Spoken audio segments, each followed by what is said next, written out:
Hopefully this thing catches up with us here. Had to restart my device and everything, so it's all still a little slow. Just about 2 in the morning. The wind's died down. And the fog is mellow. Pretty mild weather out here right now.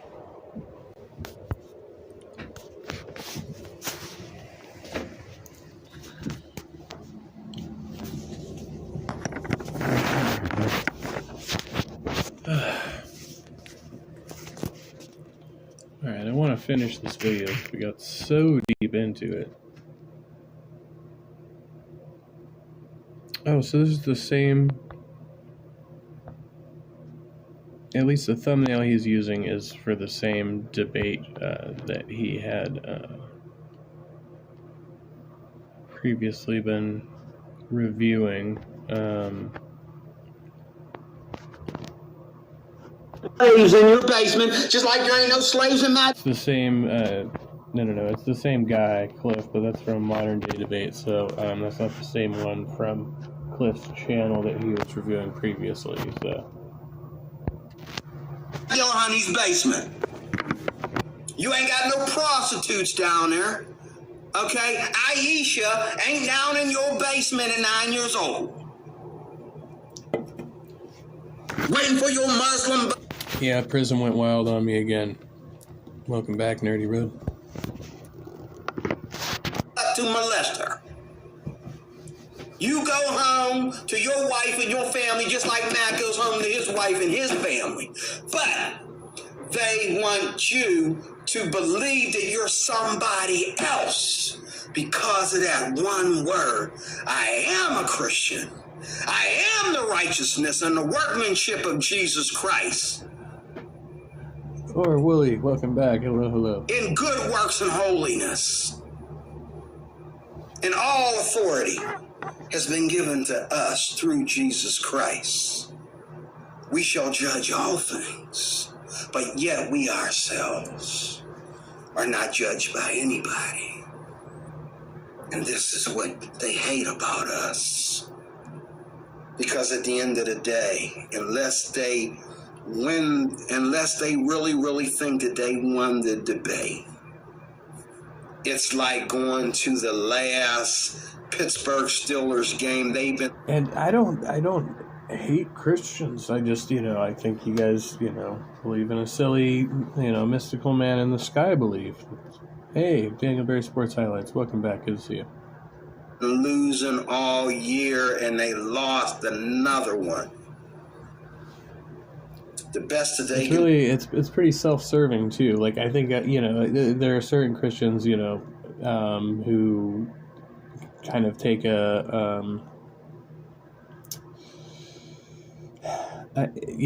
who understand the more, the deeper nuances of their belief and stuff like that, and I respect that. But to Christians who just, say like, oh, well, it works for me, and don't really examine it critically at all. I mean, I just, I think that's, you can live that way, I guess, but it's just, I don't think it's do now is go to the defensible bar and get drunk and end up getting arrested for being stupid because they lost, or their leader. I don't think being stupid is a crime, although maybe it should be, but their they get arrested just for being stupid. Hero, Mr. Conor McGregor, got his butt whooped. We already saw this. Let's skip a little bit. Decides to join Matt for a debate, and he offers the challenge. I know that Christian was offended by something that Matt said, so therefore he wants his chance to box with Matt. But Matt, he's looking at it like he's the king. And he's just going to go in there like Conor McGregor and beat another one down, and another one bites the dust, and he gets to be the champ. But see, this is more spiritual, and this is more personal than a fight between two MMA fighters, a fight between two UFC fighters. This is my relationship with God that you're tampering with. Okay? Oh, you don't care if I tamper with your atheism because it's not real anyway. It's just you trying to be an extremist about something that you already are. That's all atheism is. You're already a non-believer on your way to hell. You're just trying to be an extremist. You didn't convert to atheism. Wait. You're already a non-believer on your way to hell. So by being an atheist and by like talking about it, you're an extremist non-believer. Okay. I see now. I understand. A little bit more tequila in the glass. That's all you did. You didn't convert to squat. I've converted to Christianity. No, yeah. Anytime. That's why they call it deconversion when you go to atheism from any religion. You ain't converted to squat. Because conversion means change. You was already a non-believer that was already an ignorant SOB. And then all of a sudden, you know what? Give me another shot. Woo! Woo! Baby! It's on now. That's all you did. And you want somebody to pat you on the back and say, "Oh yeah, you're a real atheist. You're a non-believer, extremist on the way to hell." That was already an ignorant SOB. And then all of a sudden, you know what? Give me another shot. Woo! Woo! Baby! It's on now. That's all you did. And you want somebody to pat you on the back and say, "Oh yeah, you're a real atheist. You're a non-believer, extremist on the way to hell." Non-believer extremist on the way to hell. Got it. Okay. We're all caught up now. So it's okay to be a non-believer, sort of. I mean, not really. I mean, you're already on your way to hell. But, as long as you don't speak out against religion, right? Because then you're a non-believer extremist.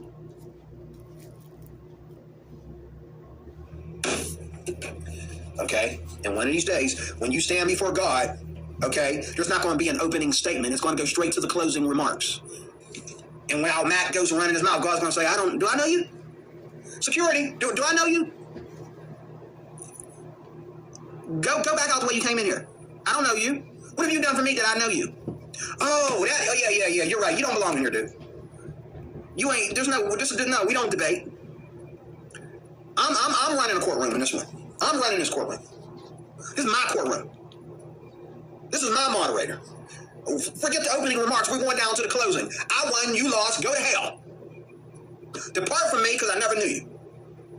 That's what it's going to be when Matt ever stands before God. Okay? There's not going to be no opening remarks. There's not going to be no rebuttal. Scary. The magical man in the sky is going to judge us. Okay, the rebuttal is you on fire. That's the rebuttal. Okay? But he's going to go straight to the closing, last word. Last words, Lord Jesus. You're doing all this talking. Why would you just go straight to hell? Why would God even bother talking to you? Just to like one last, told you so. Go to the door to the left.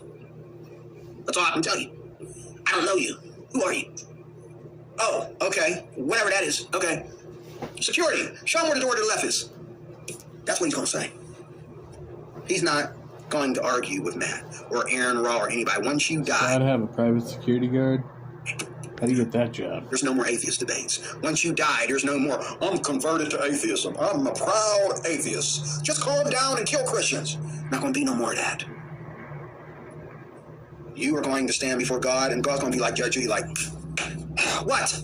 Door to the left. This is only going to take a second. This is going to take 1 second. You ready? Door to the left. Get him out of here. Sounds like a highly inefficient process. He's going to have to do this for everybody? That's it. Because God is a person. God is real. He's a person. He has a character, and he wants to build a culture. Okay? God was a real boy. And he's been waiting for millions of people and billions of people, trillions even, to ascend. The only reason why he's going all the way back in time and collecting Christians from there, as well as from, I don't know, another 100 years from now. I don't know. Maybe, if it takes that long. What? He's time traveling? But he's collecting all these people because he knows that I want to be around a lot of people when I go to heaven.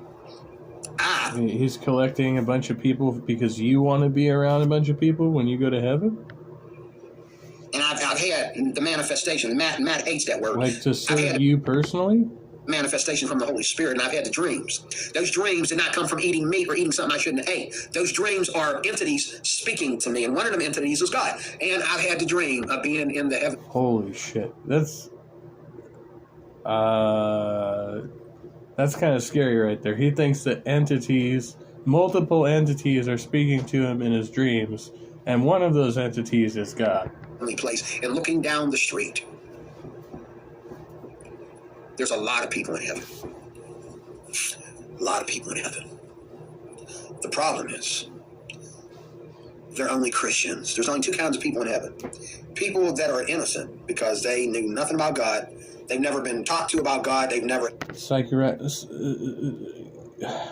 Psychiatric evaluation is in order here. It's okay to be a non-believer, but if you're an atheist, well, yeah. Had a conscience about God. They've never had any reason to believe in what, except for what they've been taught. And so they were a victim of what they've been taught.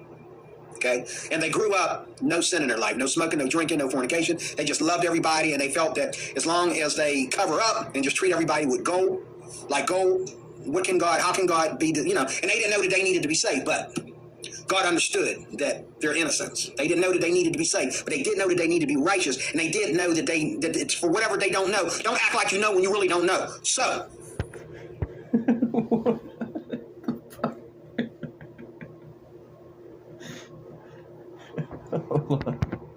I just loved everybody, and they felt that as long as they cover up and just treat everybody with gold, like gold, how can God be, and they didn't know that they needed to be saved, but God understood that they're innocents. They didn't know that they needed to be saved, but they did know that they needed to be righteous, and they did know that it's for whatever they don't know. Don't act like you know when you really don't know. So, and they understood that God was divine, and they prayed to God. And they asked God, am I praying to the right God? How do I know which God is the right God? They were curious, and they never found out, and so God had mercy on them for their curiosity and their honesty. Because they really didn't know. The only thing they knew is they better do good to everybody. I thought curiosity was like a sin, though, right? Because you're just supposed to accept what God tells you. You're not supposed to, that was why the whole, the tree of knowledge was bad.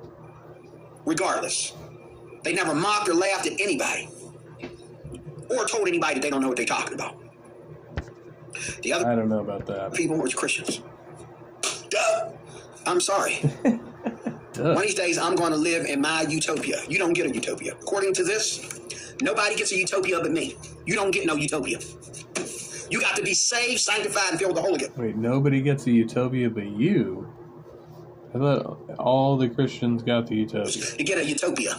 Atheists always talking about the utopia and worldview. My worldview is to make it to heaven. All the saved Christians. Okay? And if God ever called me an atheist, I'm going to shoot myself. I'm hoping I'm having a gun with me when I stand before God so I can shoot myself. Whatever you do, don't call me no goddamn atheist. I wouldn't be an atheist. You're not going to be able to take your gun with you to the pearly gates, sir. If I was the worst sinner in the world, I wouldn't be an atheist. Because they are the most nastiest, ignorant people you ever want to be in a debate with. I can debate with a Muslim. I can debate with other Christians. I can debate with Jehovah's Witnesses, Mormons, Catholics. These atheists, they got one thing on their mind. We want to bring Leroy Cruz in there so that we can make him feel guilty for something that he never did. We want to accuse him of taking slaves when we know good and well he ain't got no slaves in his basement. Slavery was over a long time ago before the Atlantic slavery. But you're still accusing us of having slaves. That would you take me as a slave? And they asked, even Matt had to tell them to shut the heck up. Stop asking stupid questions. Would you make me your slave if this was this and this was this? Well, wait a minute. It's fucking off the hook, dude. He's fucking crazy. If it has to be a certain way for me to take you as a slave, what good is it? Why would I need to be a Christian then to do it? You're accusing me as a Christian of believing in slavery. That means that right now I should be looking at people in this debate and doing an auction. Hey, the hot one. Well, we don't have any white slaves. We need the hot, tall, blonde chick. Can you get her for me? I need that one. She's hot. Yeah. Yeah. We need more women because we're running out. We don't have a woman for each man in our cult. So we need to get that blonde-haired girl. And then, we got that girl. She look like Aisha. You know what I mean? She's all covered up like a Muslim. But I bet she got a smoking body up under that little tiny body. You know what? Grab the little girl, too. Okay? Hey, look. If Muhammad can sleep with a 9-year-old girl, so can I. Right? We're all religious here, right? Yeah, it's getting a little creepy. Okay, get that Just one a little for me. And then, look, you know the feminist atheist lady. I'm gonna tear that booty up so bad. Get me the feminist atheist lady. She ugly, and I really don't have no desire for her. But I'm gonna rape her so bad. Okay, the last thing I'm gonna rape the atheism out of this dumb boy. Okay. Slaves. Don't you realize? Don't you know anything about slavery? Don't you realize that in the Bible days, there was no time for these debates because people were too busy being barbaric about their lifestyles? Don't you know back in the Bible days, people were too busy having slaves, okay, to worry about whether slavery was wrong or not? But you come in here with your little lazy, pencil-pushing self that ain't got a job but to sit at home and make money for sitting in front of a computer, and you want to sit there and accuse somebody of slavery when I can barely get a day off work to come home and talk about it. And you... I don't even know at this point. Like, this is...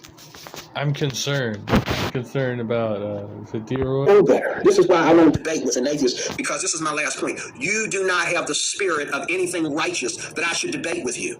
Because it's all about two things. Accusing me when I live in the same country that you do, I follow the same laws that you do, regardless of what my people did way back in the civilization inside of my control. Accuse me. And then after so many other, and I mentioned all of them, I maybe left a couple out, but I mentioned most of them. The last one is entertainment. I'm here for you to accuse me and then entertain yourself because you don't take anything a Christian is saying seriously. You're not there for reasonable evidence, like I said. You're there to accuse us and to entertain yourself, mock us. I still don't understand what you mean by reasonable evidence. Actual evidence. Like, if it's reasonable evidence, then I guess I would reasonably accept it. So it must not be reasonable evidence. Make us feel so bad. Well, maybe we should take slaves. Maybe they won't be happy till we take some slaves. Till we take some slaves, rape some women. You know what I mean? Jesus, why does he have to take it there? Like every time. You know, so we go out there and just take a gun and just kill people for no reason and make sure we get it on national television that we prayed after we killed everybody and ask for forgiveness. I wouldn't ask for forgiveness. I would say, hopefully the fucking God talking to you in your dreams doesn't command you to do it, because, I mean... Thank you, Allah. You know, I would just join, why do that? I'll just join Hamas. I'll just join the Taliban or Al-Qaeda. Why would, you know what I'm saying? That's why they do it, too. Why I got to make other Christians look bad? I'd go to the people that are doing that kind of thing, if that's what I want to do. And I say that for Muslims, too. If they wanted to be... What? That kind of a person, then they would go and join a terrorist group instead of being victims of terrorist groups. Okay? But this is how... Okay. And, I mean, I think, you know, we just, you know, insert for, you know, in our defense, there are no atheist terrorist groups that I'm aware of. You do, because you don't know, but you judge us more than we judge you, and we're supposed to judge you. But you judge us. Yeah, as far as I remember, I don't know where he keeps getting this from. You're not supposed to judge me. Like, only God can judge me, or some, you know, Tupac bullshit or something. But no, that is, like, I'm pretty sure that's, like, you're not supposed to judge other people because God does that, right? Like, that's... You don't know what you're talking about. That's biblical. And you're judging every religion, and I can speak up for any religion. As much as I don't agree with these religions, probably more than you don't agree with them, I don't agree with you either, because you don't know what you're talking about. Every Muslim is not a terrorist.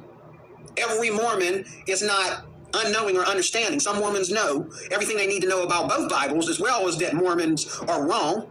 But when you come in there to a debate and you say, you know, the best way to defend, I'm not even going to go here. That's where Christians are the interpretation. But some Muslims and some Jehovah's Witnesses actually study more literature and more science than a lot of these atheists do. Okay? And some don't. And Matt is going to get his feelings hurt a lot of times because, and they're not just Matt, I'm just saying I'm using AKA Matt. And the funny thing is, because he keeps attacking Matt Dillahunty specifically, like not just in this video, but like this is like ongoing for Area of One, and doesn't seem to believe that Matt has the upbringing that he claims to have. He keeps basically accusing him of having, like, you know, falsified his background, and that he doesn't actually have the knowledge of the Bible that he has.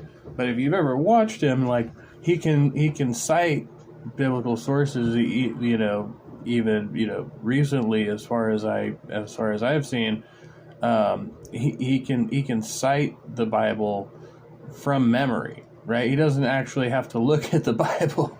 Like, he knows specifically chapter and verse for a lot of the arguments he makes. So, I mean, I would just say that's, you know, I mean, yeah, there's a good number of people who can do that, but I'd say all of those people have to be fairly well studied in that literature. It's pretty difficult to do in my experience. But I'm talking about Aaron Raw and all the other ones too, okay? Matt is going to get his feelings hurt sometimes because sometimes a Muslim, like this one that he talked to last night that I watched. Shit's fucking off. Hold on. His goal was to go in there and go after Matt. Okay? Same thing with Aaron Raw. The goal was to go after them and accuse them.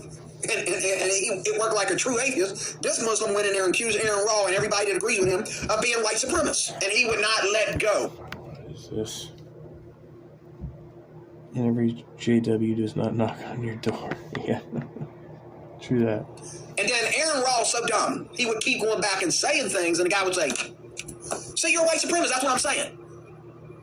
And I'm thinking, Aaron Raw, maybe you should leave. Next line. You keep talking to this guy like you're an Aryan, like you're an Aryan skinnyhead mob or something. Just talk to him like Americans talk to Americans. He's an American Muslim, just like you're an American white man. Speak to him with respect, then he won't accuse you of being a white supremacist, which Wolfman Jack converted to Wolfmanism self. Looking self, okay? Stop.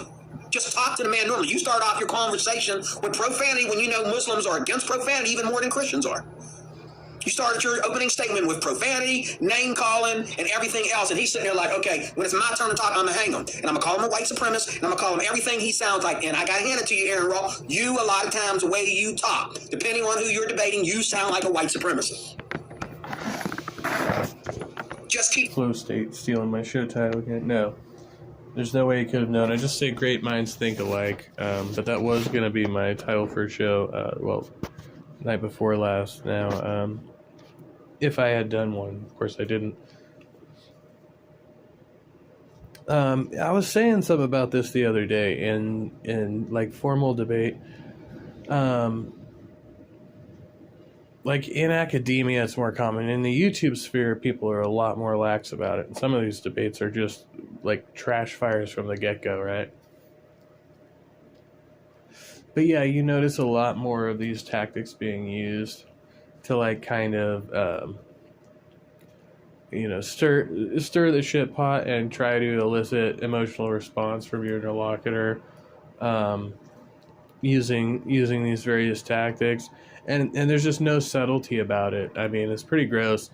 And I think a lot more, you know, there's people getting some entertainment value out of that, where it detracts from the debate. But it's also, people see a more skilled debater as being somebody who can't be, like, easily aroused by things like that, and who can still stay focused and stay on topic in the face of having these various kind of diversions thrown at them, right? Like hurdles, where they have to kind of withstand whatever it be, whether it's like insults and shit like that, and maintain their argument, right? And so more and more people are getting entertainment value out of that. But in formal debate, traditionally, like that, just, it wouldn't be tolerated. It would be embarrassing for the people engaged in that behavior, right? That would make them subject to mockery by their fellow academics, right? Like, this is like pretty much an online phenomenon, I think. The profanity and the name calling and saying, because see, people aren't religious because they're stupid. People are religious because they found out that the little bit of being smart that they have doesn't make them better than you. And they got to do better than you. And I think you atheists know that. This is why your goal is to hang us. Not listen, not dialogue, not break everything down and put everything in its proper perspective. Your goal is to hang us, just for the sake of hanging us, not getting anything accomplished. And that is racist. That is ignorant. It's racist? Okay? And that is... Can you just say atheism is racist? Asinine, your favorite word. And there is no evidence, another favorite word, okay, that... break everything down and put everything in its proper perspective. Your goal is to hang us, just for the sake of hanging us, not getting anything accomplished. And that is racist. That is ignorant. Yeah, he definitely said it was racist. Okay? And that is asinine, your favorite word. And there is no evidence, another favorite word, okay, that the opposite doesn't make sense.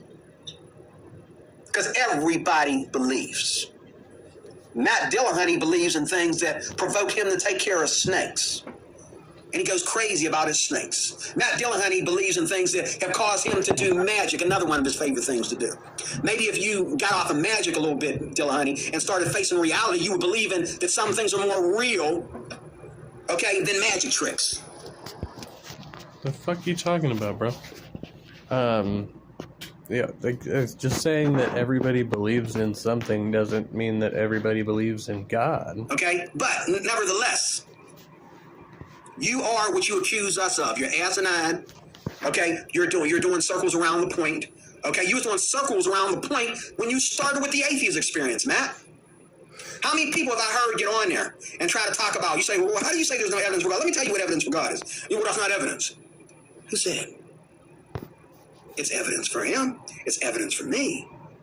Because, see, you believe in science to the point that you fully believe in science, even though you can't prove that anything that you can't see does not exist. Anything that has not come to you hasn't come to other people. It didn't happen to other people. You cannot prove that. You weren't there. Okay? So it goes to... Okay. Back to you, just like you dish it out to us. Your statements are asinine. Okay, your statements are doing circles around the point. You're exaggerating, and you have lied because you said in one debate one thing, and you went to another debate and forgot what you said and said something else. That's a lie. Jesus Is it a lie? Are they contradictory statements? rising from the dead is not a lie. You need to prove that that's a lie.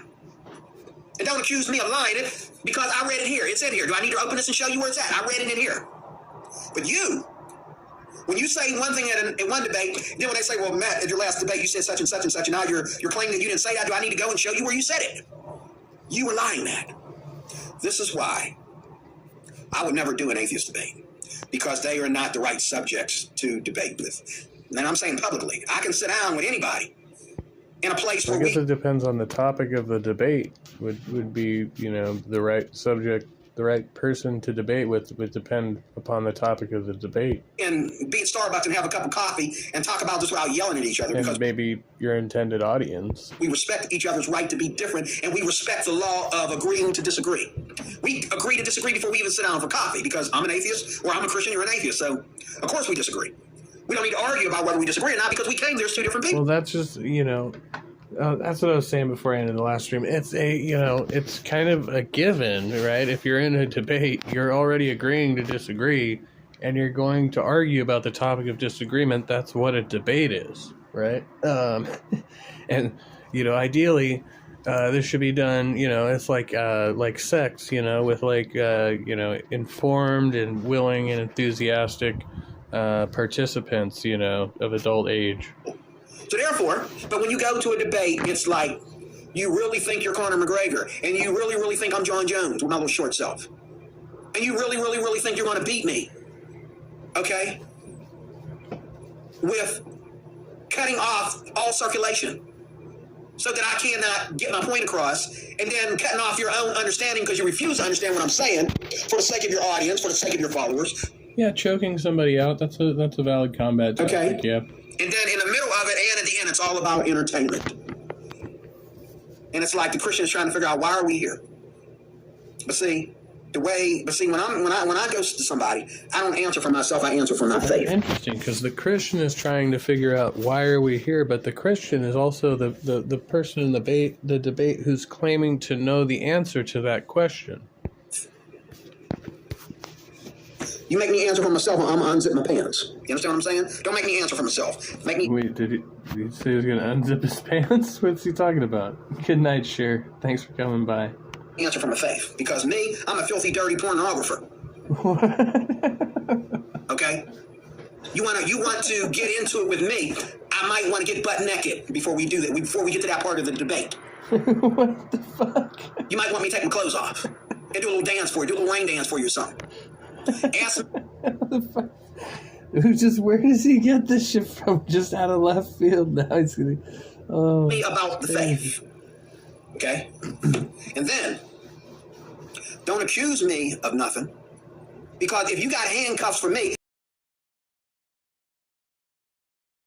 because you chose to live. What the fuck? How does he always draw these fucking crazy conclusions? Like, in sin. At least I'm trying to keep my clothes on. But you, like Matt Dillahunty in 2 debates ago, what's wrong with being a prostitute? And that was the opening statement. They were having the opening statement. He says, when it was Matt's turn, like, blah, blah, blah, blah. What's wrong with being a prostitute? I don't understand. What's wrong with being a prostitute? This is why you are not qualified to debate with me, Matt. You're not qualified to debate with Christians because we are on a higher Christian level than you. You don't know what's wrong? Does he have to presuppose that prostitution is immoral? When a prostitute, when you wind up in hell, you'll see plenty of them. Okay? Where you're going, you will see plenty of prostitutes, Matt. And that's not true. I've never heard that argument before. Using it as a figure of speech. But I'm done. If you were a Cruise Life Applications Officer, I would never, especially after, looking at these new debates, the way these debates have just gotten out of hand in 2024. Well, a lot of debates that I'm watching are like 4 years old, 3 years old. Some of them are 7 months old, so it is like 2024, 2023, okay? It is presently 2024, that's correct, sir. These debates are just entertainment. They're not really, really, really resolving anything. And Christians are not allowed to put themselves in predicaments where nothing is getting resolved. It might be okay for an atheist to do that, but it's not okay for a Christian to put himself in a predicament where things are not getting resolved. So if things are not getting resolved... Now you're not just passing judgment on atheists, you're passing judgment on your fellow Christians, sir. Won a debate for you to lie and say Matt won when he didn't win. We're not going to do a debate for you to lie, okay? For why you had me come to the debate in the first place, and you didn't have me do nothing but go there so you could entertain yourself. And then you asked me these asinine, nasty, ignorant questions that are so bad that even Matt Dillahunty had to tell some of y'all to shut the F up. That's how bad some of your question was. Another atheist, the same one that you're a fan of, the same one that you're cheering for, got to cuss you out because you're holding up the debate with asking the dumbest questions you could ever ask. Because you know those questions are just entertainment. They're not real questions. And I cannot take atheists seriously. Wait. So now you're saying that Matt actually fielded a bullshit question from an atheist, and you're still not like really giving him credit even for that. You're just like, well, there's another bullshit atheist debate. What does the Bible say about Christians talking to non-believers? Yeah, I don't know. Somehow they get evangelism out of there. Again, so therefore... And I do think it says they're supposed to dissociate with them. Cannot. I've been asked. From them. But I cannot do a debate with an atheist again. For the sake of 2 things. Number one, I don't have to. Me having a debate with an atheist does not make me a Christian. There's nowhere in this Bible that says I have to answer an atheist. I have to answer for my faith. I don't have to answer for God. I don't have to prove that a God exists. I do have to answer for my faith, but I don't have to answer dumb questions with the number one question in the world. Does God exist? Well, if you don't believe that God exists, then it doesn't matter whether God exists or not. because I'm already born again Christian, so it doesn't matter if God exists. It matters to you, so that's your problem. But for me, yes, of course God exists. That's why I call myself Christian, because God exists. I wouldn't call myself God exists if all I wanted to do was... Aren't you supposed to convert more unbelievers to the faith to get more souls saved? Lie to you. I can lie to you and be an atheist. I can lie to you and be the guy at the barbershop stealing your money. I don't have to be somebody to lie to you. I can just be a typical old African-American black dude, okay, that goes to work every day and tries to con people out of their money and lie to people. Okay. I'd rather lie to you about how I can get your money in my pocket than to lie about some darn religion. I'm a Christian because I'm convicted and I'm persuaded that neither death nor life or anything secular or eternal can separate me from the love of God, which is in Christ Jesus. He that has performed it will keep me from falling and continue to create a good work in me. No weapon formed against me shall prosper. I am the workmanship. I am the righteousness. I am the good works. And I'm the interpretation as well. Okay? So no matter how much you beat... Yes, I am the interpretation. I keep saying that like they think of one singular interpretation. I'm not really sure what he's espousing can be backed up biblically. Yeah, I don't think so. Me and an atheist. I think he lost us at virgin birth to creation evolution somewhere back there. In an atheist debate, you lost when you walked in there as an atheist. That might sound arrogant, but that's my arrogance. Just like you got your arrogance as an atheist, that's mine. When I walk into a debate with a bunch of atheists, I'm talking to a bunch of losers. Okay, and that's the way I feel about y'all. My conviction is to be able to give you a fair debate. But that doesn't surprise me that you entertain yourself by trying to accuse me. And did you pass the bar? Is this a prosecution? You trying to accuse me of some things that ain't got nothing to do with me. Neither am I living in that time frame. Because if I was in that time frame, you wouldn't be here to accuse me, now would you? You'd be doing it yourself. And then still calling yourself an atheist. You're not an atheist because you don't have slaves. You're an atheist because of the time frame you live in. You don't have slaves because of the time frame you were living in. If you was an atheist back then, you of all people would have slaves. So get out my face with that garbage. Okay? We are the interpretation. So if you're an atheist back when slavery was permitted, then you would definitely have slaves. Makes sense. Makes total sense. Answer to you. We answer to God, the same God you don't believe exists. We answer to God. And the Bible says we will judge angels. My mama said. And we will judge the world, but we are judged by nobody. God bless you, D. Roy Cruz. That's all I got to say. Watch till the end. I know you will. God bless you, Cecil. D. Roy Cruz. I guess that is his name. He seems to forget that this is just as entertaining what he's doing now, if not more so. Like, I was like, do I really want to figure out what debate he's talking about? Who cares?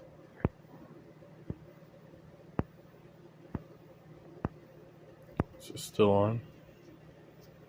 No, I think it just ended because I saw it drop. Yeah. This is for the flow state people. Oh, I'm glad to hear. Flow state. Flow state. I was thinking of stealing Flow State's intro, and then I heard that Speakeasy already stole it from him, so.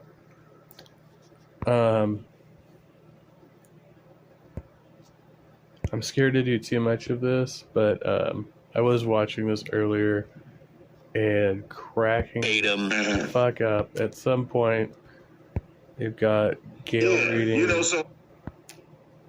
It's after this.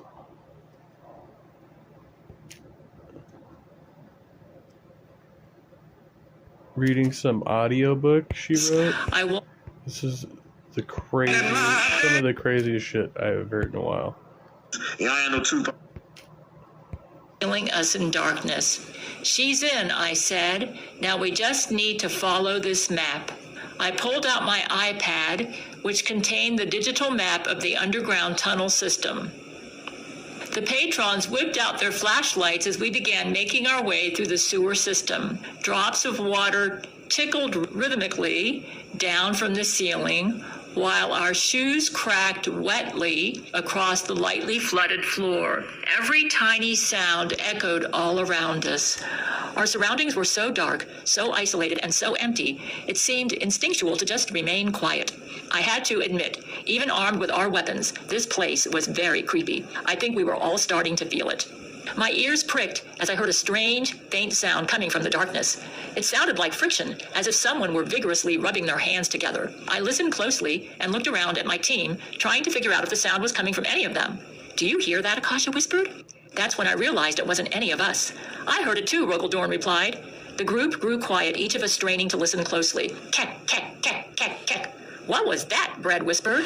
Our walking slowed, flashlights shining all around us as we searched for the source of the sound. The sound of hands rubbing together grew louder. Now it seemed to be coming from all over. Then we heard another one of those strange laughs. Kek, kek, kek, kek, kek. Just then, a blurry figure shot past Brad, causing him to jump and whirl around. Whoa, did anyone see that? He asked nervously, his heart pounding so hard that even I could practically hear it. More hand rubbing ensued, followed by a kek, kek, kek. Wait a minute. I know what this is, I said. I reached into my pocket and pulled out a gold coin. I tossed it ahead of us down the tunnel, aiming for a spot at the end where the tunnel broke off into two opposite directions. The gold coin landed on the floor with a chink, then rolled toward the end of the tunnel and landed on its side, the metallic sound echoing delicately throughout. All of a sudden, hordes of human-sized figures came pouring in from both tunnels, piling on top of each other like rats, as they all scrambled to seize the gold coin. We pointed our flashlights at them, illuminating the situation. Jews! Akasha screamed. The Jews responded to the white light of the flashlights with hissing and shrieking. Oh, it gets worse. So, yeah, that's what they were up to earlier. It just gets worse and worse. Some crazy shit. See, Stefan subscribed earlier. Thank you for subscribing.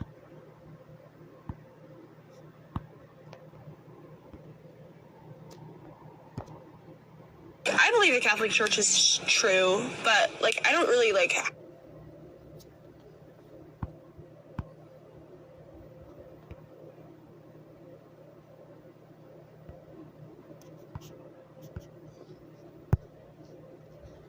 This is a cancellation request. Then I went downstairs to the actual guy at the front desk, who was a little Indian guy. And he goes, okay, .com. Call this fucking place. Maybe I should just ask them to finish playing my video. Get out. Jesus, what the fuck is that? People? Should they? Here we go. Yeah, what about the stuff I... Because we're related. But it would be the same for like... No, so far. Crazy shit happened. Active vengeance. Problems here, I'm sorry. Yeah, sure. No problem. Yeah. Yo, what's good, Jay? Welcome. It's time. It's Darius IRL's top viewer, everybody. It's time. This is the time. You have Darius merch. No, I made that. This is not merch. Yo, chill out. Listen. Yo, follow my stream, FMJ716, Kick, YouTube, all that shit. But let's get on the Grace. Get on the Grace. I stream you doing the other shit, talking shit, and watching locals. Oh, okay. Which I feel. But wait, let me find your cake. Okay, wait, you can ask me. Hang on. I have to ask you, what is your plan now? FMJ176? No, 716. FMJ716. So I caught this earlier. These two are going to get into a disagreement that I found it interesting. Guys, give him a follow. God. I need to know your plan, Grace. What is your plan? Are you shedding the deadbeat? I said, what is your plan from now on? Are you shedding the deadbeat? My plan is to get you over here and sniff that hair of yours. Don't do that. I like that musty dreadlock smell. No, I retwisted my shit. Stop playing with me. No, I mean. Oh, you're in Buffalo. The plan is I got a plan for you already. She fucks with him. Okay. So you just forget about all that shit that you thought you was doing, right? Okay. You go to you hit up Keemstar, become his second girlfriend, and move to Buffalo. Hey, you know what? I am actually planning on crashing his July 4th What the fuck? party in Buffalo. Oh, they called it. You want to come with? Okay, what? Hell yeah, what? You want to come with? I'll pick you up. We'll go crash his party. I need to know though. Like, are you leaving this shit behind? Are you ready to evolve? Leaving what behind? The bullshit that you've been doing. Okay, how did y'all wait? So somebody told me that y'all was streaming hours apart from the same place. That's how y'all got caught. You and your dad. No. How did y'all get caught? Apparently, somebody at the camp said they saw. They could do that. Yeah, I mean, I guess like in theory, I don't know if they could get the warrant for it, but if they could track the IP address, they're streaming right from the same location. They could potentially find that out. It's possible. It's come in together, which is impossible, but whatever. They called the police. They said that somebody said they saw them come in together. It's not illegal for the police to lie to you in the process of an investigation. So, I guess so. Listen, I mean, that's what the police told me. Have you watched the video, you stupid N-word? I did watch it, and I seen you lie to him. That's what I did see. How did I lie? You tried to lie, but thanks, we got him. I seen that shit. she started this whole thing. She's gonna escalate it. She started calling him a stupid N-word right there. Yeah, that guy was lying. I didn't lie to them. I didn't answer their questions. How is that a lie? That's not a lie. The funniest part, they looking in the front of the van. That guy was a fucking prick. Looking in the front of the van, they said, he right there, you see him? Yeah, because he was moving around inside. Get your I don't know what the fuck. Grown-ass man hiding in the bathroom of a camper van. Listen, you need to just shut it. God gave you a chance. He gave you a second chance. God gave you a chance. That's good advice right there. Oh, yeah, so he does have a reminder of how to spell his name on the wall, correct. Yeah. You need to just take it and run with it. You speak on God's behalf now? Hey, maybe. Yeah, it's divine. I see it. Everybody's seen it. Did you see the day before that happened? I was in your Discord praying that he go back to jail. Did you see that message? I didn't. Look in. It was 3 days ago. He got arrested 2 days ago, right? This guy might be one of the rats. I don't know. Literally the day before. Can't trust anybody. Or I was in your chat. I said day 50, begging or praying that this deadbeat goes back to where he belongs. And look at God. You think he belongs in jail? If he keeps on breaking the law, yes. He wasn't breaking the law. Okay. Do you understand why? No, hang on. Do you know why there's an NCO? Do you actually know why? Because he broke a law. He broke the first NCO, right? He pled no contendere to that. But do you know why? I'm saying, do you know why all of this started? Do you know why all this started? Because he kicked you on the stream. Okay. They arrested him for domestic violence charges, right? Yes. Okay. Do you know those charges were withdrawn? By who? By the state. Okay, but still in the proceedings of that, he still broke another law. No, so he didn't break any law there, right? So they put an NCO between us. They put an NCO between us. They put an NCO between us. So he took the no contest, which is effectively a plea, right? So it's conditional, right? So they withdraw the charges under the condition you don't violate the NCO. Then you violate the NCO. So in theory, they can go and reintroduce those charges. Litigation. For domestic violence charges. Yes, during that litigation. So it wasn't in the beginning.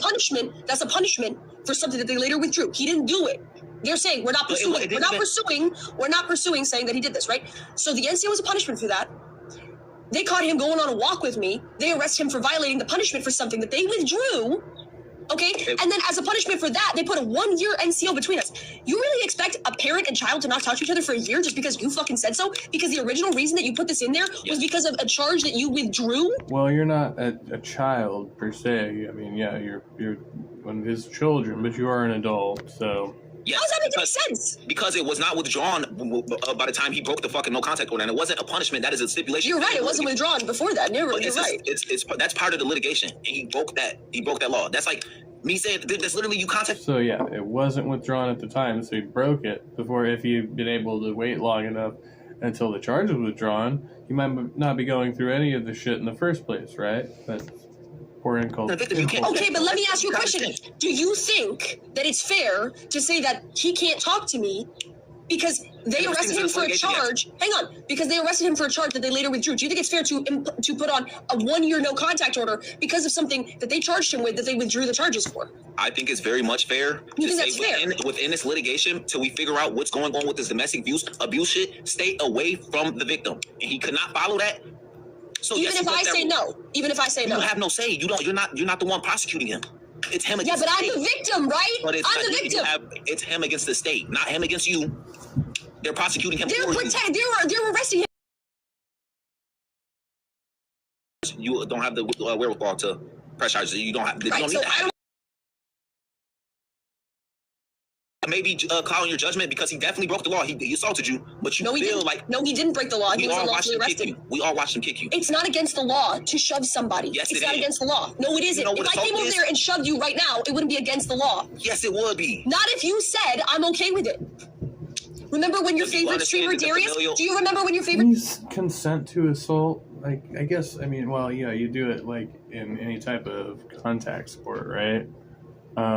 But that's like under written agreement, right? I don't know. That's kind of a shaky one. Yeah, where you know, kinky sex. Streamer Darius slapped me across the face. Listen, do you understand Hang on, that answer my familial? question. Do you Yes, I do remember remember? that. But he's Okay. not part of. He's not your dad. He is not your dad. He's not It part of doesn't your matter. family. So It doesn't matter. It doesn't matter. He's Yes, a it does. man It very much does. who That was hit still- me physically.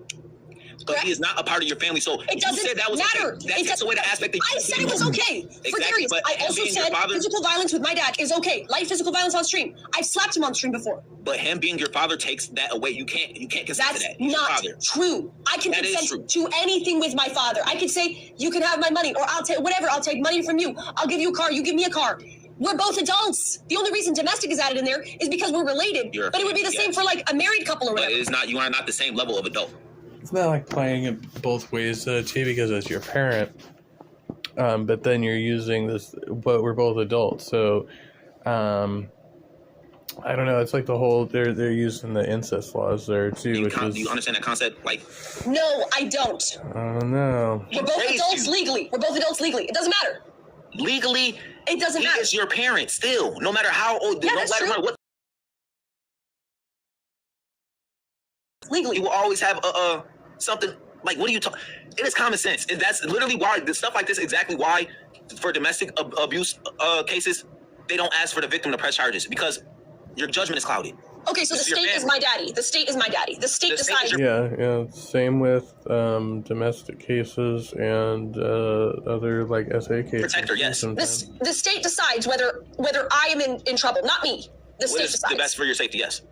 Whoa, 'Cause you your think that's judgment might you be think that's true? clouded. So what if somebody's I think your an judgment is alcoholic? very much What if clouded. somebody's an alcoholic? What if somebody's an alcoholic? What about Should they prevent that person from buying alcohol and lock them up in jail because they're a danger? She starts like, yeah, this is gonna To get themselves, should they? weird. Should they put a restraining order against that person in any liquor stores in the area? Well, if they catch they might them kill drunk, they will themselves? throw them in jail. But No, they won't. That's Not a if they're different drinking in their own concept. home. They restrain alcoholics from being in liquor stores. you doing something, somebody. No, you're saying the state No, exists to stop exactly. me from being in trouble, not my own Someone brain. else from That's hurting what the you. state exists for. Yeah, they can't stop you from hurting yourself, but to stop someone else from hurting you, yes. That's Okay, what so that what was if for. somebody's what if there's a morbidly fat person, a morbidly obese person, and somebody goes and gets them need food food to every day? survive. You need food what to if, survive. What if somebody gets them food? Well, obviously not that much food, retard. Obviously not that But much you food. still, that you can't say that. So that's what if not like somebody's feeding them? What if somebody's obviously feeding them too much? They can't go get food by themselves. They're feeding them too much, and they're a danger to them. They could die from that. Should they put an NCO between those two people? Should they? Yeah, they probably should. Yes, if they can find Oh, okay, harm being okay. caused from one person to another. Yeah, they probably should. Okay. All right. Do you disagree you with just- that? Do you no, disagree you- with that? Or I you think absolutely everybody should disagree be with just that. left I to do their not- own devices? I think people should largely be left to their own devices. I don't think the state should act as a second daddy to every nigga in New York. Okay. Well then, your dumbass will still be getting your ass beat by your pops. He never beats me. You're just assuming I love that. That's great. shit. He never beats me. He never hurts me. That nigga is like, he is like a Bigfoot, and he kicked you. He's a big guy. He's like a Bigfoot. Was mad, and he kicked you. Out of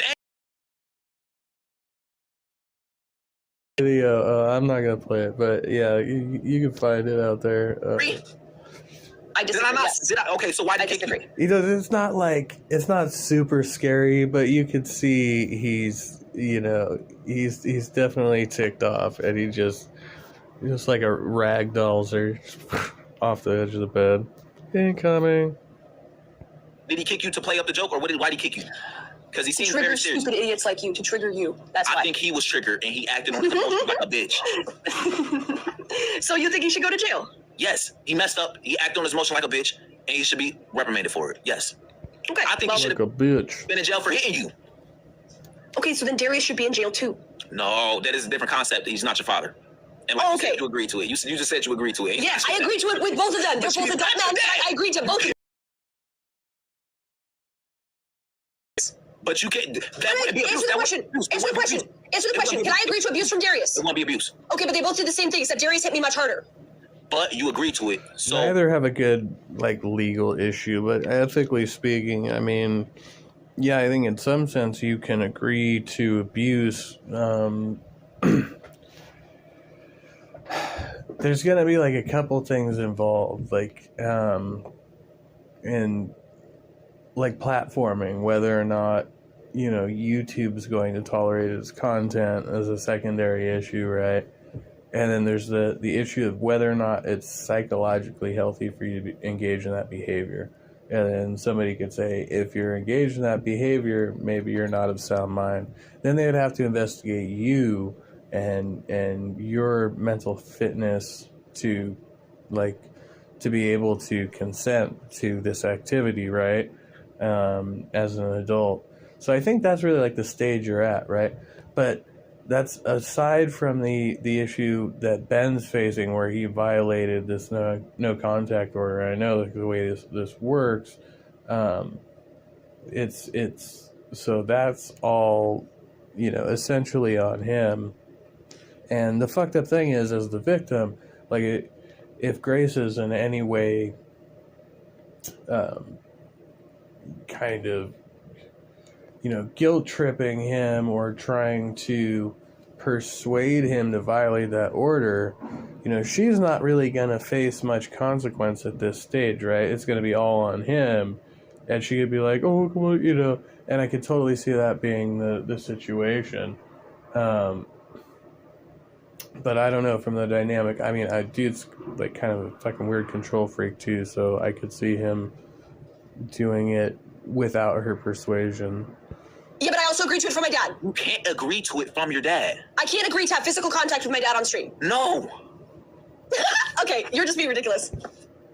Yeah, and so again, I think it's down to her mental fitness in this case at this point. Yeah, she's an adult. What can she do willingly for performative purposes or whatever? I believe the Catholic Church is... According to her, which I don't buy it, but hey, I mean, you can say that.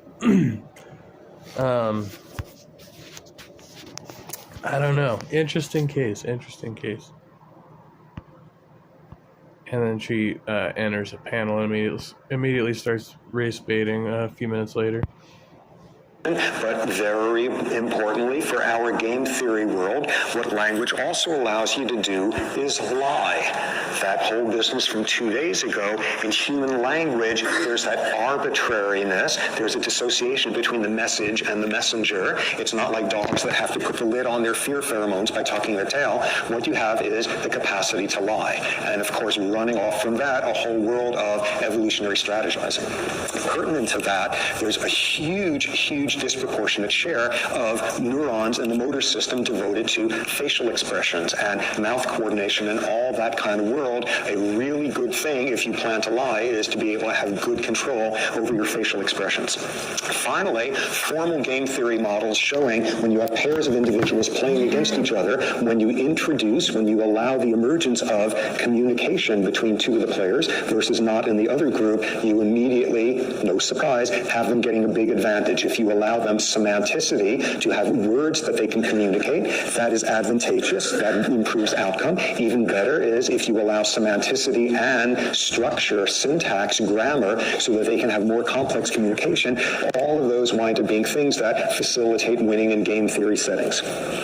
Finally, interesting parallelism back to that biodiversity stuff, which is when you look at all those different possible grammatical structures, the 24 of them, 15 of which is the total of what appears on Earth, the rarest grammatical imperialism that is read it with as much attention to it as if it has been a lecture subject. It is an important subject. Enough hints. Okay, so check that one out. What we focus on today, though, is schizophrenia. And we're going to take our same old strategy, starting off with what is and then what goes on in the brain just before, early development, prenatal, genes, evolution, the whole deal there. We know this drill once again. So starting off, making sense of schizophrenia as a bunch of behaviors, you got to challenge right off the bat. Yeah, so essentially my plan was going to be to contact my doctor and see about maybe going out on medical again for a few weeks. But as it turned out, when I went to contact my doctor yesterday morning, he is out of the office until like the 27th. So that's no good. So now I'm like, okay, well I can get, because it's a specialist, that I have to, contact. Now I can get like an on-call specialist and see whether or not they can advise me. I don't know how that's going to be handled. But basically, that's what I'm torn between, is whether to go back on medical maybe for a few weeks here, or kind of try to stick it out where I'm at. But, now I'm not dealing with my regular doctor, so I don't know how that's going to affect the course of treatment. So it's kind of where I got stuck at yesterday. And but I mean,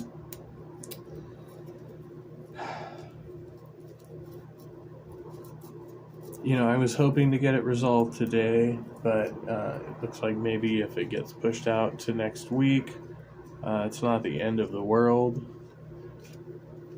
But still pretty. It's not inconsequential stuff. Like something that needs to be taken care of. So. The source of my anxiety the other day was somewhat related to that and some other things. Ooh, Brandon's got a new video out.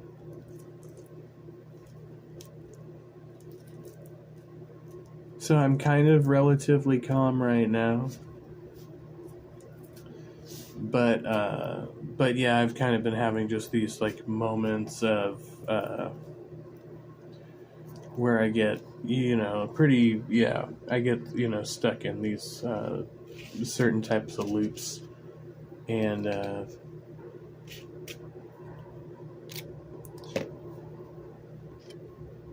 yeah. So anyway, that's kind of the deal. So I'm thinking I might probably contact the doctor's office in the morning, just because, just to kind of keep them in the loop, and maybe see if I can just get somebody to talk to like ASAP. Yeah. Lots of people use the word schizophrenic in an everyday sense that has no resemblance whatsoever to its actual. That one, we thought, my God, I am having such a schitsy day. I found out I got this great grade on a mid.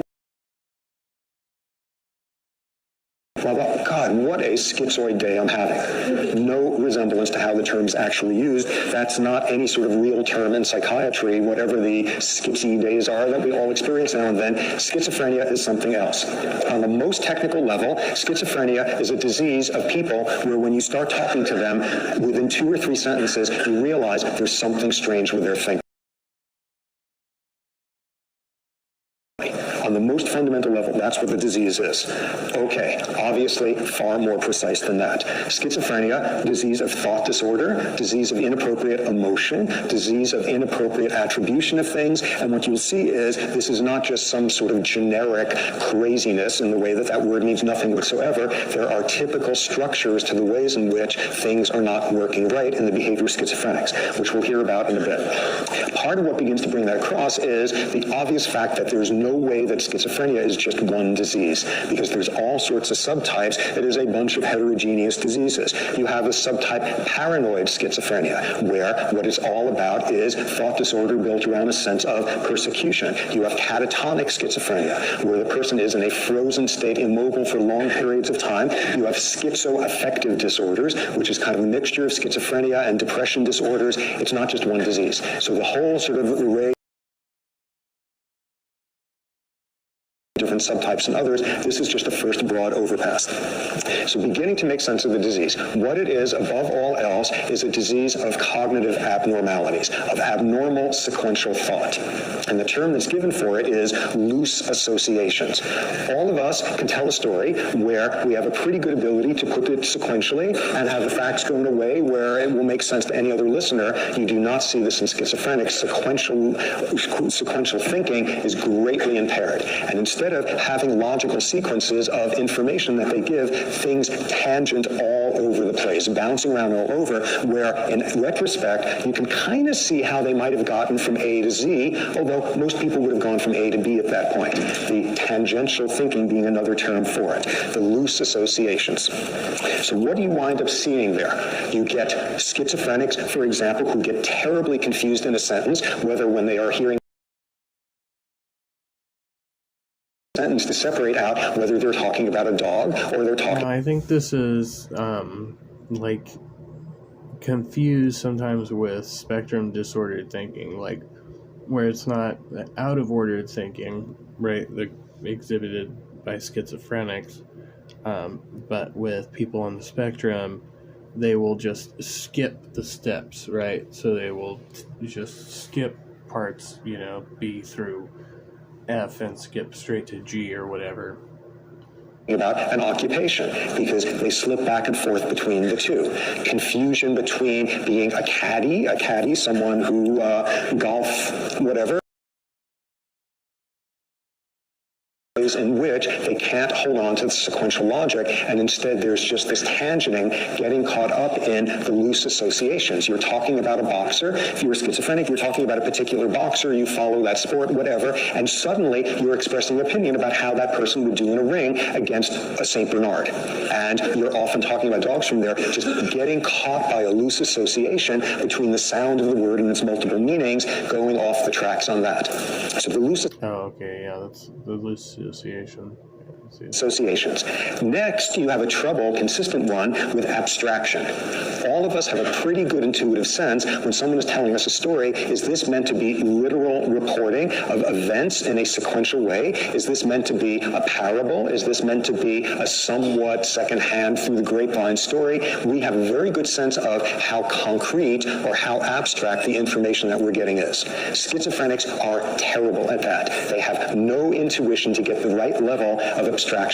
And schizophrenics always skew in the same direction, which is to interpret things far more concretely than is actually the case. And that's the term that's used in the business, concreteness of thought, which is having a lot of trouble doing the more abstract process of seeing things on a metaphorical level, things of that sort. So here's a standard sort of test you would give to someone if you think they're schizophrenic. You give them an association task, and you say something like, okay, can you tell me what do these things have in common? An apple, an orange, and a banana. And they'll say, all of them are multisyllabic words. You say, okay, well, that's great, that's true, but anything else they have in common? Yep, all of them have letters that involve closed loops. Just getting caught up in the most concrete possible level of interpretations of it, not able to step back and do any sort of abstracting. You see this in all sorts of other ways. The therapist will meet the patient and say something like, so what's on your mind today? And they'll say, my hair, in this very literal sort of way. Or you'll say, can I take your picture, holding a camera? And they'll say, I don't have a picture to give you. This very literal sense again. Or things like, you would sit down as schizophrenic with a piece of paper and a pen and say, just as part of what we're doing here, can you write a sentence for me? Any sentence. And then you look at what they've written, which is a sentence for me, any sentence. And then you say, no, actually, that's not what I mean. I mean, can you come up with a sentence, and when you've thought of that sentence, write it. And they'll write the word it, because they can't get out of the concreteness of saying, could you write a sentence? Can you write, a sentence? They're caught up in the concrete level of that. A way that always pops up, one of the classic types of tests that's done is called proverb tests. Proverbs, by definition, they are metaphorical, they are parables, they are abstract, and we all know intuitively that when you're talking about birds of a feather flock together, you're doing something sort of symbolic about the well-known homogamy of lips with and people and who they choose to marry and the similarities. Yes, birds of a feather flock together, it's talking about like tend to assort with like. Give Proverbs to schizophrenics and they can't get out of the most concrete level of interpretation of it. So you sit them down and you say, okay, tell me what this means. A rolling stone gathers no moss. And we all know that it's people are on the move, don't make emotional connections, there's a detachment, and they're often saying, it's very hard for plants to grow on them. It's very hard because the surface tends to be smooth, and then on top of it, if it's rolling, you got like this angular motion that will so it's very hard for moss to grow on stones. In fact, I don't think I've ever seen that happen, and I've seen many stones, and back to the level of abstraction. Consistent feature of this. Here, a friend of mine who's a psychiatrist came up with what has to be one of the all-time great proverb tests for figuring out if someone has the remotest tendency towards schizophrenic concreteness. There was a abstract phrase, sort of proverb, that was very popular, that was very prevalent in the United States during World War II.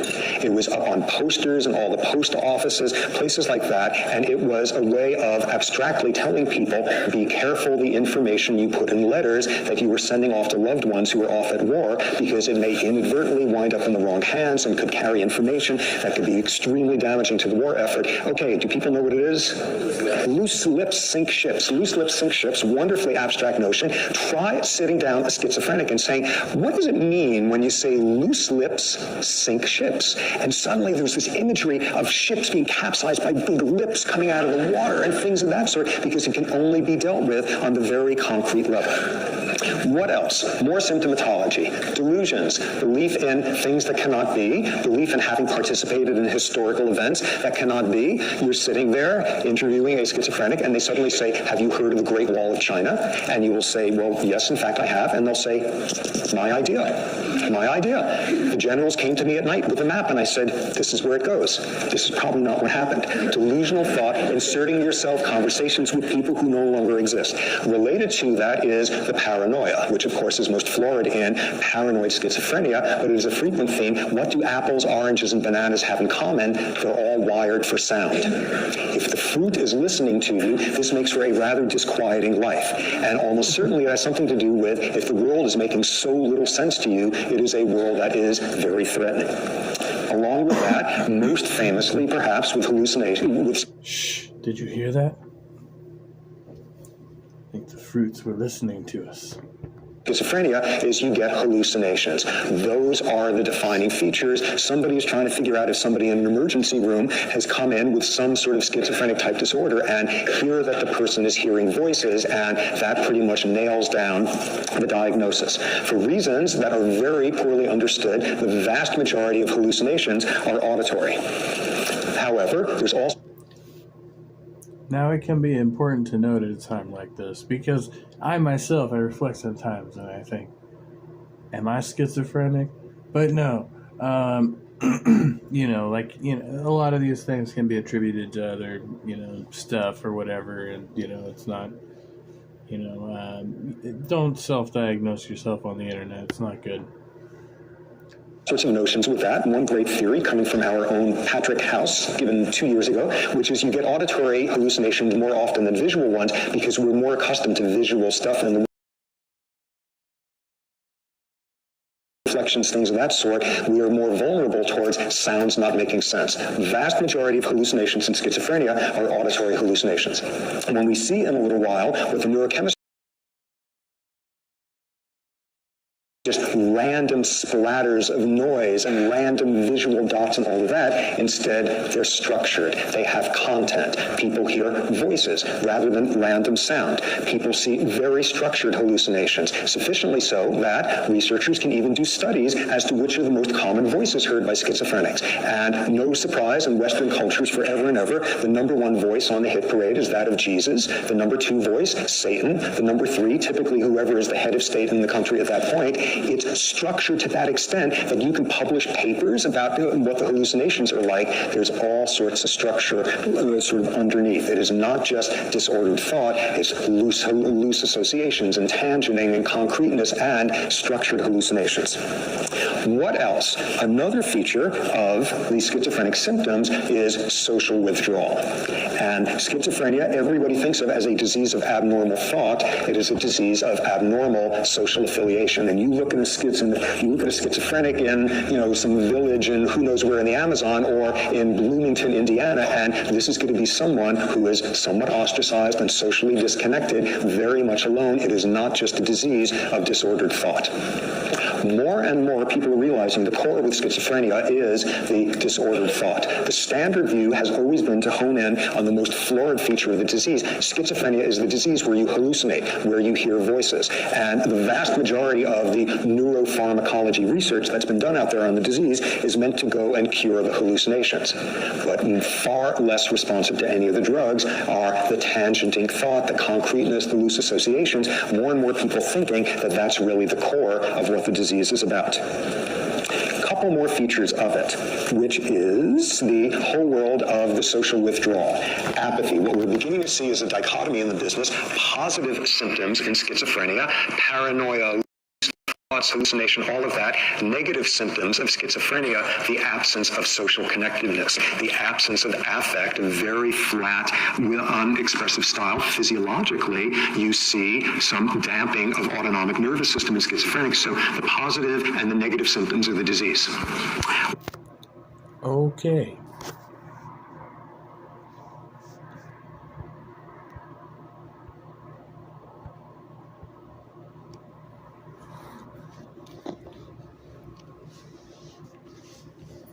I'm going to take a quick trip. You can come with me if you like.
Nothing I'm concerned about, just a couple kids fucking.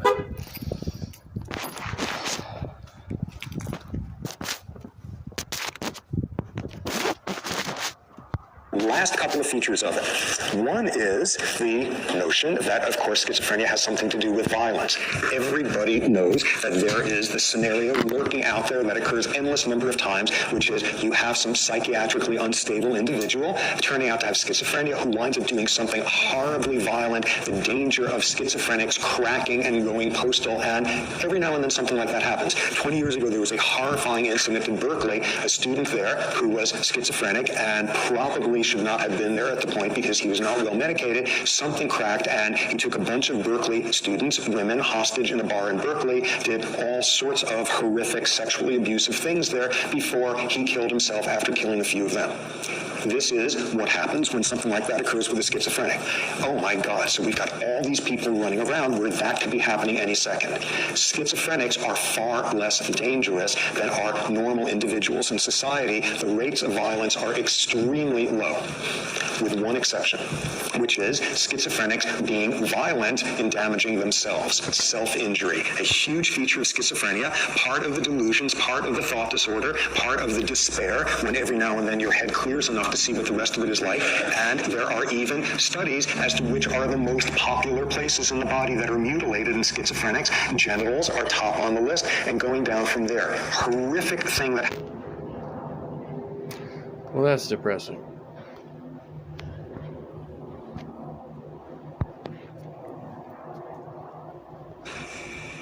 Hi guys, welcome back, and I wanted to do another one in the security talk that I did. I talked a little bit about my old security work. I was doing that for about 23 years and it was popular enough. People asked, can I do another one? So here we go. And this one's all about strip clubs, and I worked in a couple of different strip clubs for about 4 years, and I just wanted to break down some of the myths. I've never done a strip club, so I can't about strip clubs. Confirm or deny. I've only been in a strip club like once in my life, and I didn't stay. Maybe the unknown, bring them around and all that kind of thing. Now, I'm sure sometimes them down into the club, and these guys generally, probably 90% of the people that spent any significant amount of money in there were that kind of character. They were nice guys, they weren't unpleasant, they were very nice to the girls. They lacked kind of social skills a lot of the time, so they weren't probably very good at talking to the opposite sex. Maybe it's something they'd just never done before, and they would often pay the girls to have what was called a sit down. So if you go to a strip club, the options are you can sit there and watch the girl dance on stage and maybe give her a tip for dancing on stage. You can ask her to take you off for a private dance, and that will cost you X amount of money, 20 or 40 pounds, whatever it is, and she will give you a very intimate, close private dance. In the UK, normally that is no touching. That's generally the rule. That sometimes gets broken. We'll get into that. And then you can also pay for what's called a sit-down, which is where the clubs make a hell of a lot of money because the guys simply... I've never heard of this before. ...pay these girls to sit there, have drinks with them and talk to them and kind of behave like a girlfriend would behave. So most of the girls had second and third names. So the guy, this sort of lonely type guy would sit down with the girl and her name was, say, Roxy, and then he would sort of get talking to her and he would say, oh, I bet your name's not really Roxy. If you really liked me like you say you do, you would tell me your real name, and she would say, oh, fair. He would spend more money, and most of these guys weren't rich, so they would spend vast amounts of money that they could not afford to spend. It was pretty sad to watch.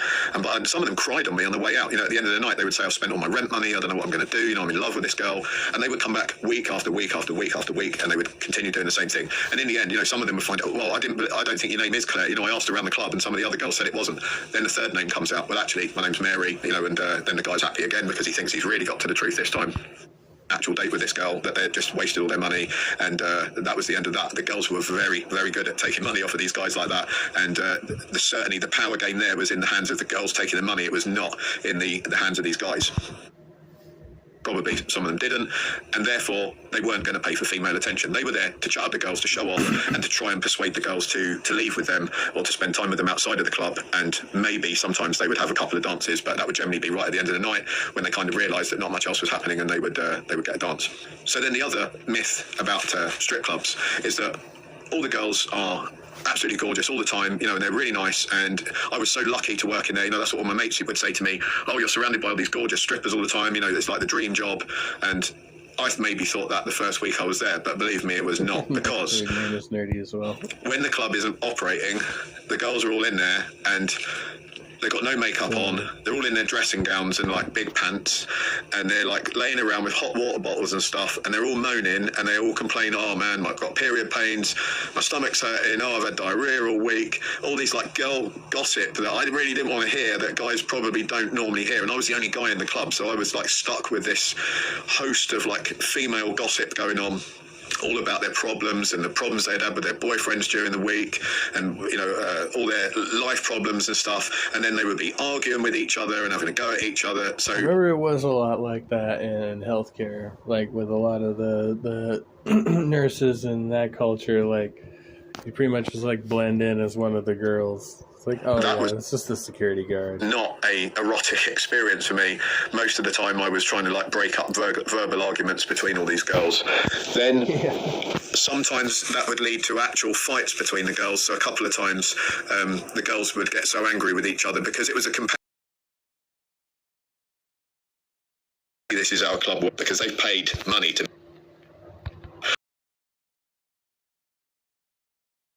My missus is like, what on earth have you been doing? She thought I'd been in like a mass orgy. Talking about getting scratched. Or 3 drinks or something like that, because obviously it's not professional to get smashed at work. About or whatever. So they would go angry at me about that. Either crazy, had like personal hygiene issues, were not attractive in the least, and the mistress thought it was hilarious not to tell the girls any of the rules.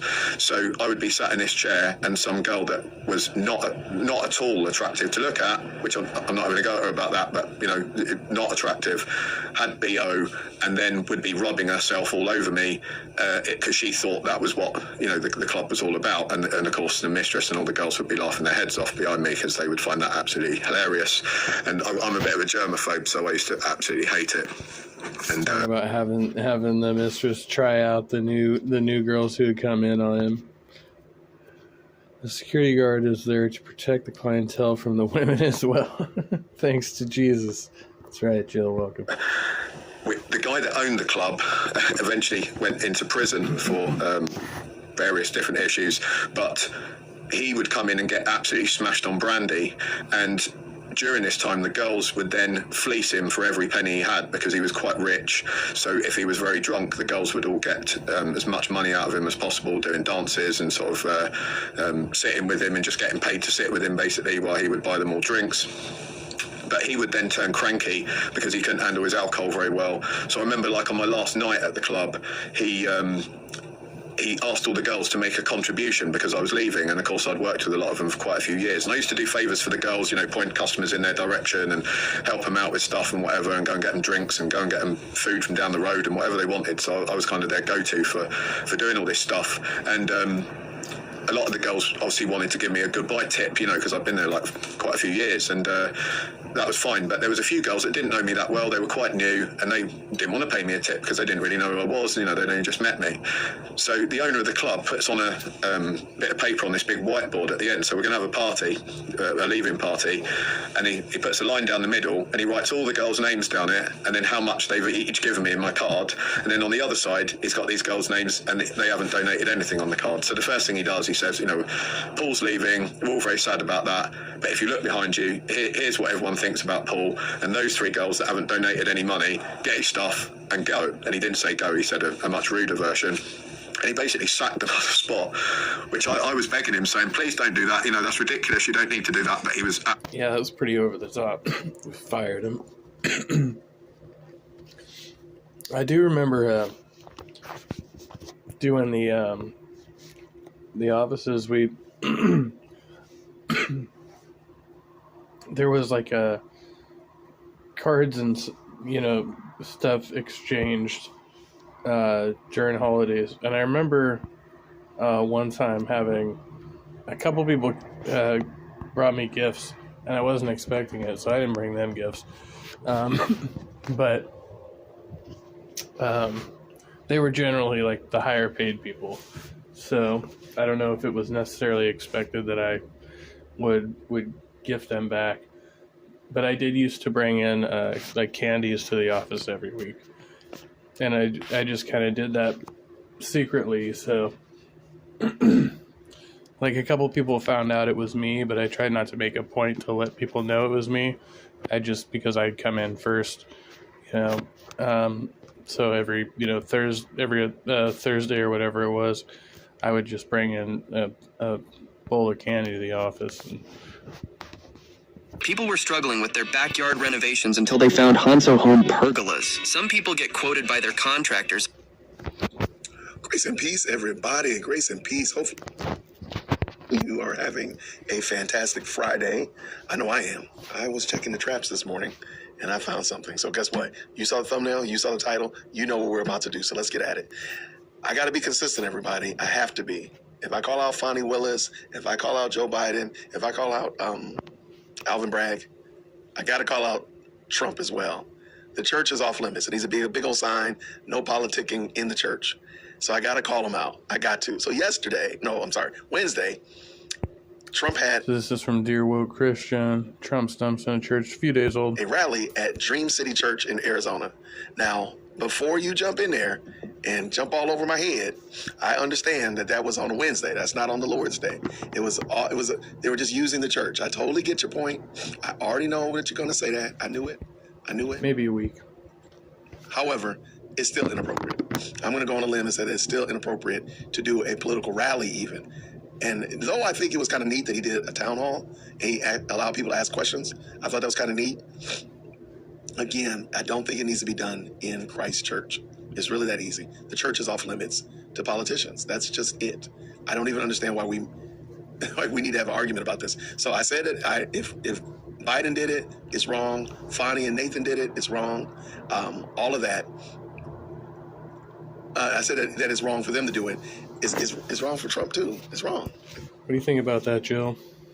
Oh, you already leave. I'll be like, what do you think about him going in the church? It's wrong.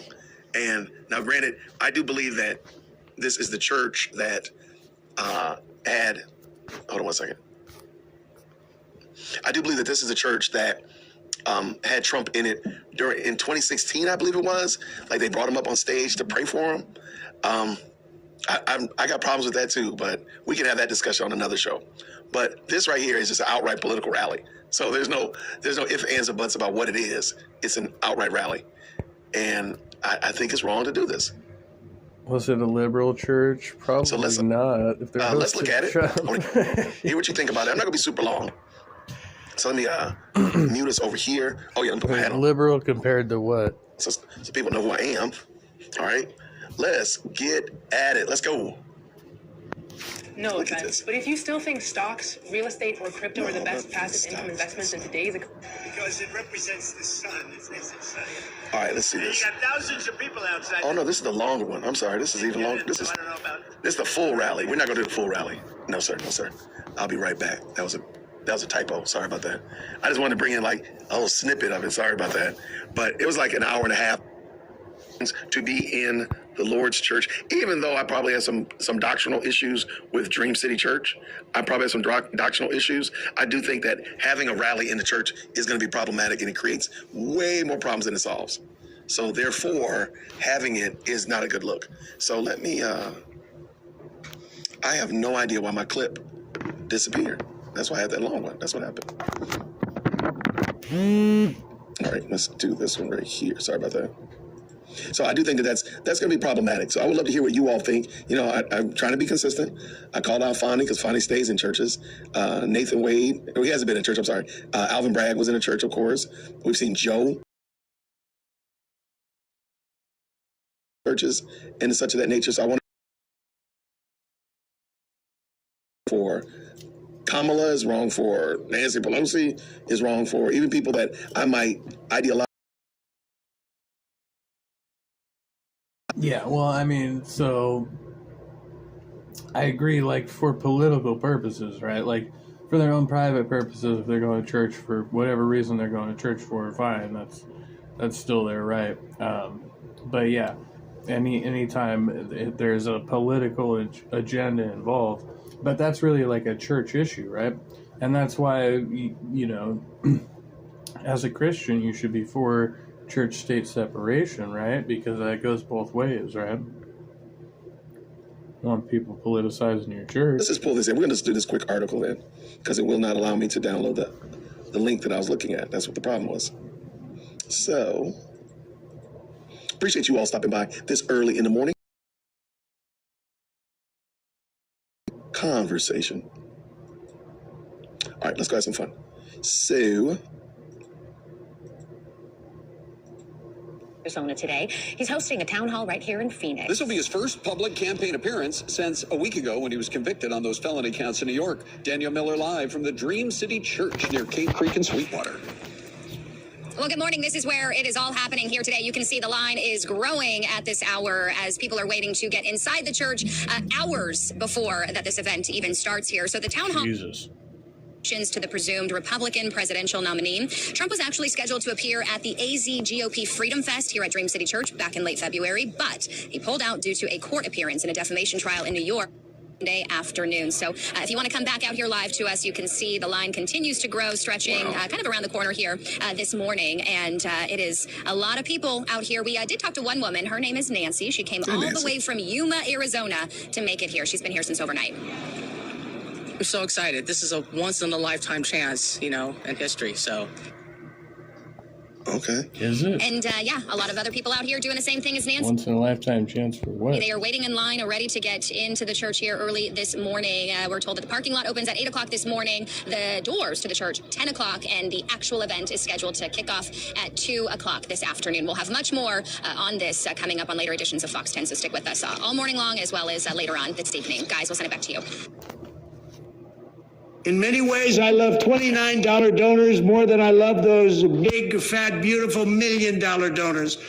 I'm humbly asking for you to chip in the average grassroots donation of just $29. Crooked Joe has raised millions from liberal billionaires and people that want to destroy our country, and that's what they're doing, is they're destroying it at a level that we've never seen before.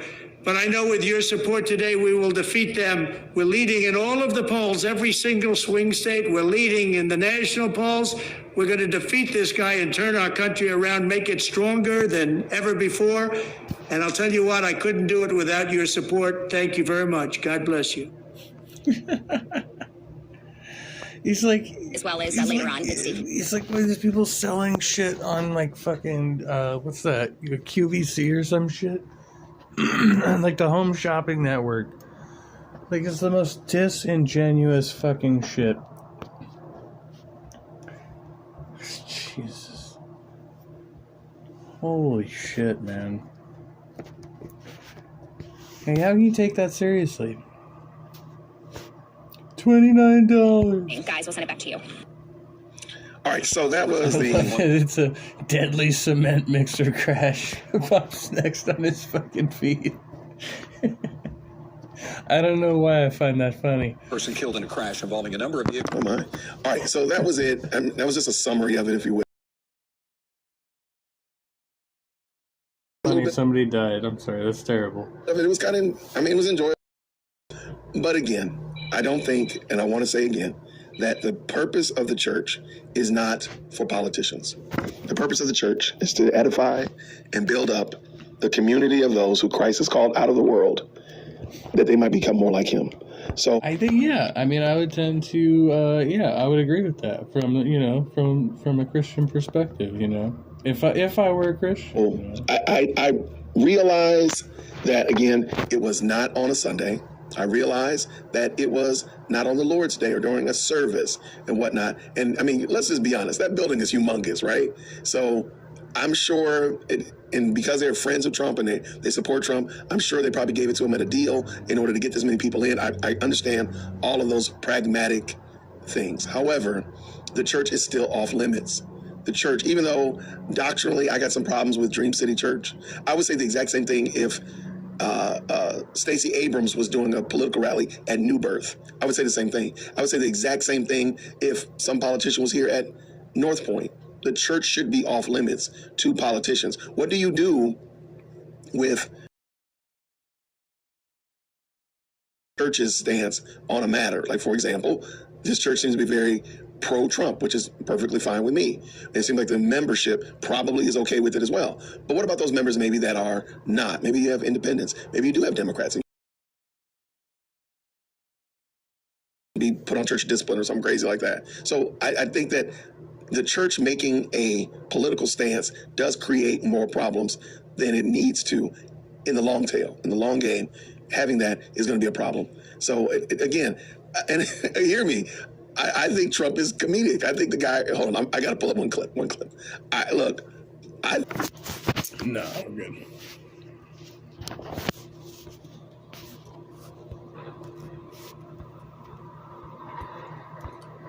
No atheist can do Near Lompoc, California, an 80-foot whale fossil was found in a diatomaceous earth quarry.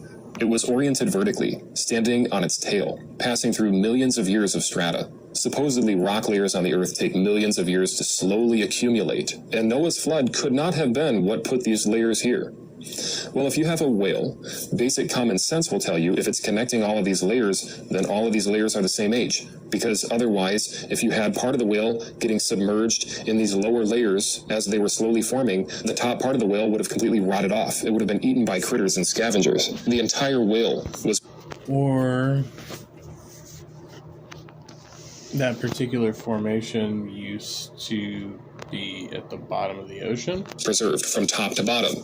How does that happen? How does it stand vertically? If these layers are supposedly millions of years of different time zones, gravity would have pulled the whale down flat or on its back. It wouldn't be standing upright. Or, I mean, at least maybe it used to be at some point closer to like oceanic, like, you know, like a beach or something. I don't know.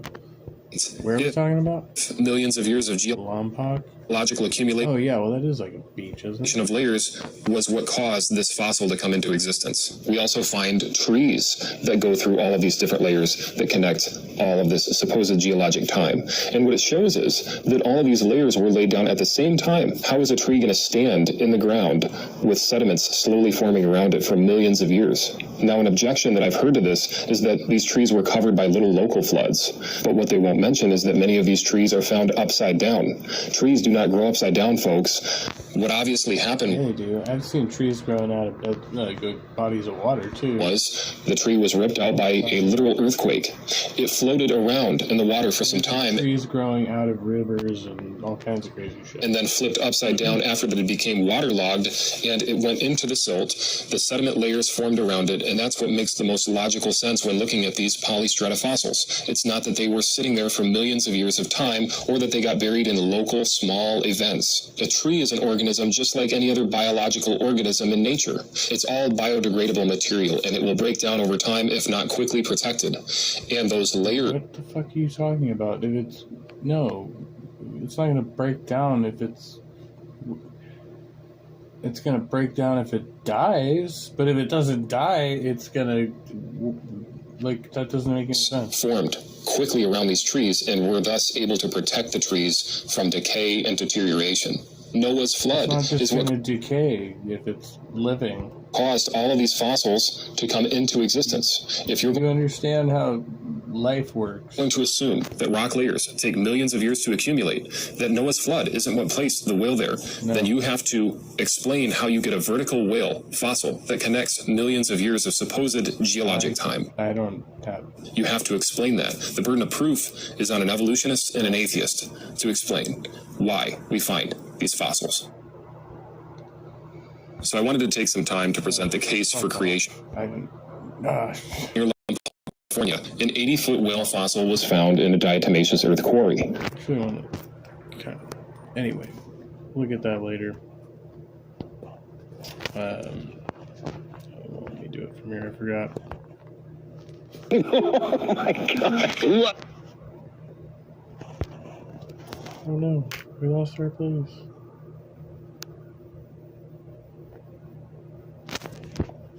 Science changed its mind. We learned new stuff and we changed our mind. How wonderful. Imagine if you were on trial for murder and somebody said what a creationist would say. You know, oh, well, I mean, I didn't see it happen. So, like, you know, were you around when that went on? How can we possibly know? Well, I read it in this pamphlet that he did it, so he did it. Like, is that a fair trial? Is it fair to say, well, here's new evidence proving that this guy wasn't there? Yeah, but I mean, the evidence always changes its mind. Who are you really going to trust, me or this random pamphlet? Like, there's no way for it to be fair with that situation. You're either going to let somebody off the hook because you don't know how to think, or you're going to hold somebody accountable because somebody told you to.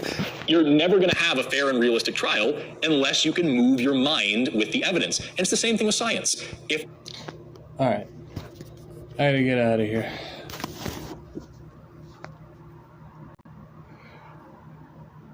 Much love, be well, stay trusty, all that jazz. Thank you for coming by, hanging out. Nerdy, Wooly, Cher, and even Jill, I guess. Whatever. All right, later.